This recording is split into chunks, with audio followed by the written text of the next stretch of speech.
sebagai tim moderator dalam debat ini. Perkenalkan, nama saya Nirmala Sani, saya sebagai tim pro atau afirmasi dalam debat ini. Perkenalkan, nama saya Najmi Ratna Lestari sebagai tim afirmasi dalam debat kali ini.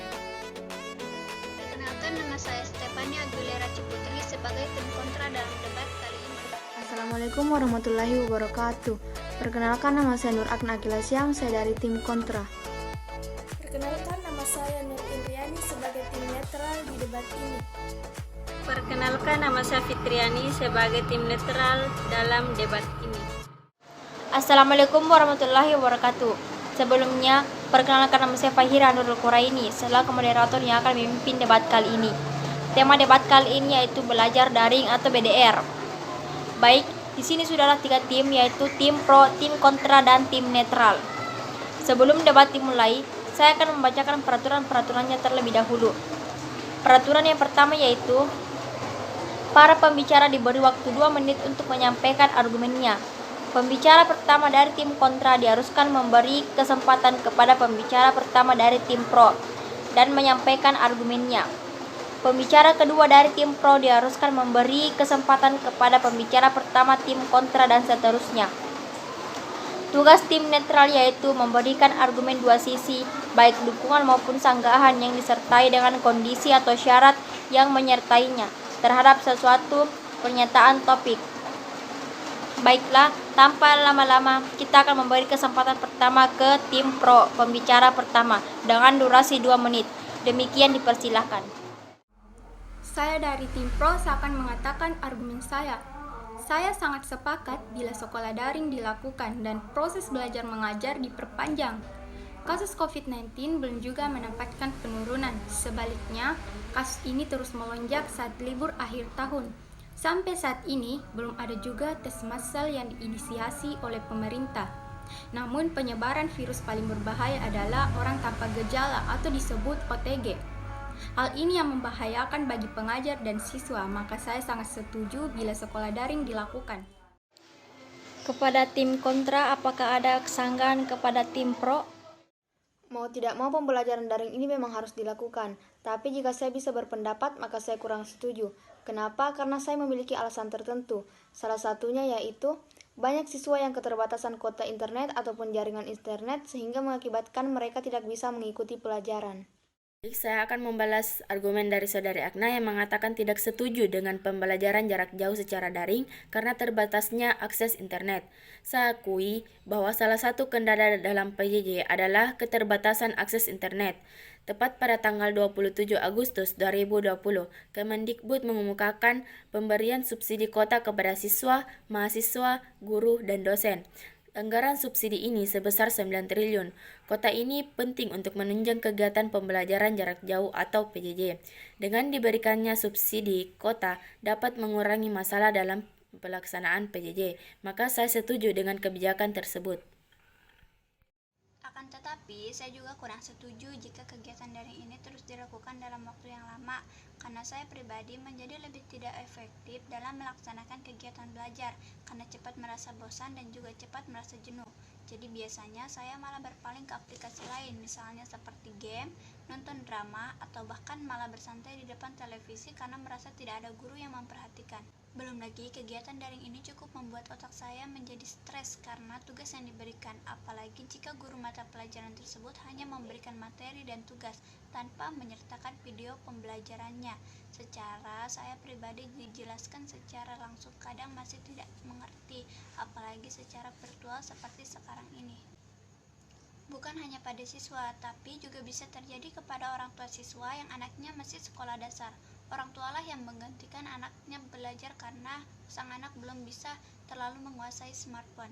Daring ini juga bisa membuat kita lebih malas belajar dan kita menjadi seseorang yang lalai. Daring ini juga dapat berdampak kepada perekonomian, misalnya penambahan pengeluaran untuk membeli kuota belajar. Dan juga daring ini cukup membebani pikiran bagi keluarga yang hidupnya sederhana. Bagaimana jika dalam satu keluarga itu memiliki 3 anak yang sama-sama masih seorang pelajar? Maka orang tua mereka pasti akan kebingungan atau bahkan meminjam uang ke sana kemari untuk membelikan masing-masing anaknya satu handphone, karena 3 siswa dalam satu handphone itu sangat tidak memungkinkan. Jadi sangat banyak alasan untuk menolak kegiatan daring ini jika dilakukan dalam waktu yang lama atau dalam jangka yang panjang. Sama seperti apa yang dikatakan Mala, saya setuju jika sekolah tatap muka dilakukan secara daring atau dalam jaringan. Kegiatan yang dilakukan secara daring dapat mencegah dan meminimalisir penyebaran COVID-19, yang mana kita sudah tahu bahwa saat ini kasus COVID-19 terus bertambah.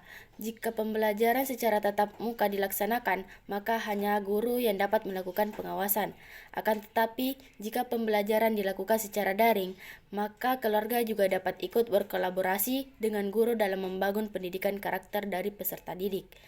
Karena keluarga merupakan unsur paling utama dalam membangun kepribadian manusia. Dan juga bagi para guru, proses belajar mengajar menjadi lebih mudah dan dapat menghemat waktu dan tenaga. Memang pernah ada bantuan dari pemerintah berupa kartu data, tetapi pemakaiannya juga sangat terbatas dan tidak bisa digunakan kepada aplikasi WhatsApp.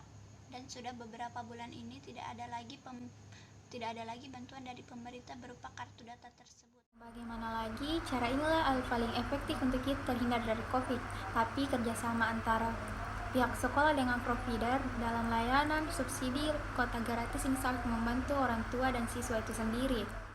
Luar biasa, bertepuk tangan kepada kedua tim pro dan tim kontra. Selanjutnya, mari kita dengarkan argumen dari tim netral. Kepada tim netral dipersilahkan. Pembelajaran daring ini sangat menguntungkan dan aman di masa pandemi seperti sekarang, karena selain lebih aman juga dapat mengurangi penyebaran virus COVID-19, yang dimana kita tahu bahwa COVID-19 ini sangat berbahaya, karena kadang orang yang terkena COVID-19 itu tanpa gejala atau sering disebut dengan OTG, sehingga jika kita sekolah offline bisa membahayakan siswa yang lain. Dan lagi pula belajar online atau daring juga sedikit sama dengan sekolah offline, karena masih bisa bertatap muka walaupun secara virtual atau tidak langsung. Mungkin walaupun pemerintah memberikan paket internet, tapi kadang wilayah dari siswa tersebut yang tidak mendukung sehingga suara guru putus-putus saat sedang mengajar. Dan hal tersebutlah yang kadang membuat siswa menjadi malas untuk belajar. Belajar daring adalah model pembelajaran yang bisa memutus rantai virus COVID-19, tetapi pemerintah masih kurang memperhatikan atau tidak memenuhi kebutuhan siswa. Maka dari itu mungkin sebaiknya pemerintah lebih memperhatikan apa saja yang dibutuhkan siswa agar walaupun belajar online atau daring siswa tidak merasa terganggu atau tidak ada kendala yang dapat membuat siswa tersebut menjadi malas untuk belajar online. Proses pembelajaran ini seharusnya tidak berlangsung lama karena siswa-siswa sulit untuk memahami materi yang diberikan. Akan tetapi, jika proses pembelajaran secara tatap muka dilakukan, sebaiknya siswa harus mengikuti protokol kesehatan yang diberikan. Alhamdulillah, puji syukur kepada Tuhan atas rahmat-Nya sehingga kita dapat menjalankan kegiatan ini dengan lancar.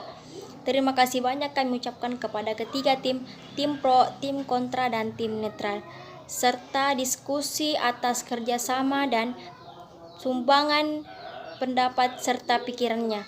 Dan terima kasih banyak juga kami ucapkan kepada hadirin yang telah datang. Debat ini telah usai. Saya selaku moderator menyatakan debat ini ditutup. Sekian dan terima kasih.